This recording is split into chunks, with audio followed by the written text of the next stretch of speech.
Hi everyone, and welcome to week 2. I hope you enjoyed week 1. Week 1 focused on the principles of economics. By the night of week 2, day 1, all your work will be graded with comments. Make sure to review those comments and see if you have any questions. In week 2, you're going to be focusing on reading chapters 4, 5, and 6. Chapter 4 is going to be dealing with elasticity. Chapter 5 is going to be dealing with utility. Chapter 6 is going to be dealing with market failure and government intervention. In week 2, you're going to find that we're going to analyze how supply and demand affects price elasticity and consumer choice. This week, we're going to learn about price ceilings, price floors, which are government-imposed price controls that require prices to be no higher or lower than a certain level. Public goods can be consumed by many people at the same time without any alternatives and with no restrictions on quality or quantity. Now, governments may determine whether certain goods are desired, and they focus on working with firms to promote and push these goods to the public. This week, we also discussed the elasticity of demand and how it fluctuates.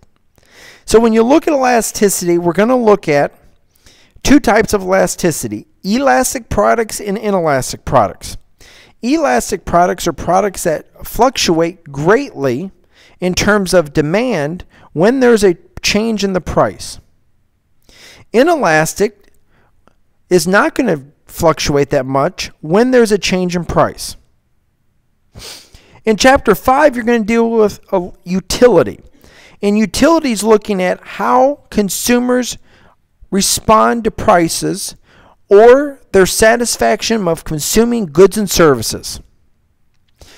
Both of these topics are very interesting and easily relatable in decisions that you have to make in your daily lives.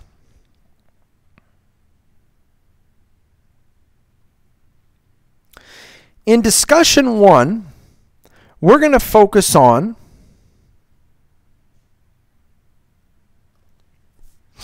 the short and long run.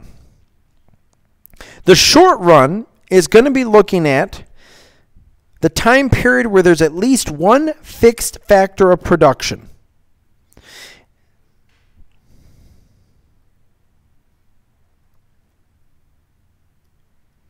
Nope, I apologize. Week 2, discussion number 1 is going to be looking at elasticity. And in this example, you're going to be looking at 5 different examples I gave you.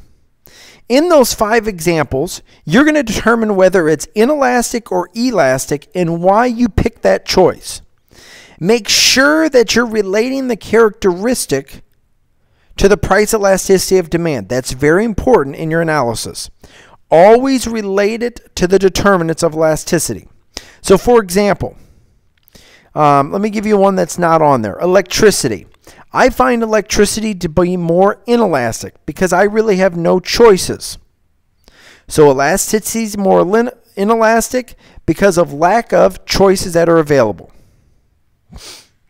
Make sure in your initial posts that you have both in-text citation and a reference that's in APA formatting to provide support for your work.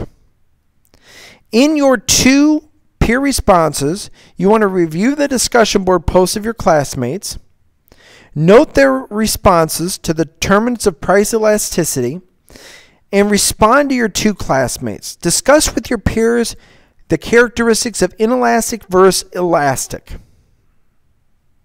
And make sure that your first post is posted by Thursday, day 3, and your 2 peer responses are posted by day 7. In discussion number 2, you're going to be looking at the difference between a positive and negative externality. In your analysis, make sure to provide an example of each type of externality. So you want to look at one that's positive and look at one that's negative. Describe why it's positive or why it's negative. Now, why does the government need to get involved with externalities? To bring about market efficiency. Why can't markets adjust on their own? So in the examples that you provide, illustrate why the governments have to get involved within those markets. That'll be very important in your analysis. And again, with your initial post, make sure to have both an in-text citation and a reference in APA formatting. And in your 2 peer responses, you want to review the discussion board posts of your classmates. Now, what are some of the key differences between positive and negative externalities that you notice in the post? And respond to at least 2 of your classmates. Analyze the solutions your classmates offered and compare them to your own.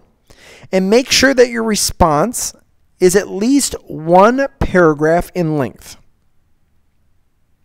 And lastly, in your assignment. In your assignment, make sure to focus on APA formatting in your work, which includes both a title page, reference page, and in-text citations that are all within APA formatting. In this question, you've been hired by a local school, and you are Nobody State University. Kind of funny name, but you're the consultant, and you want to figure out with the university whether to increase, how they should increase their total revenue. Now, the university's really been struggling in recent years. So you've been hired to help them in their last attempt to find a solution so the university can survive. Do you raise or lower tuition? Suppose that in an attempt to raise more revenue, Nobody State University increases its tuition, which seems logical, or does it? You're going to look at the 5 different types of questions that we looked at. And in your work, make sure to basically provide subheadings or separate your work for each of those questions I provided. Don't provide question numbers, but actually put in subheadings. The subheadings should be in APA format, but it'll be very easy and clear for your analysis. And also, if you need help with any pre-grading of your initial posts or your assignment, please send it through email that I'll be more than willing to help. But please note that no late work's accepted, so make sure to submit your work on time. And I look forward to reviewing everyone's work. I wish you the best in week 2.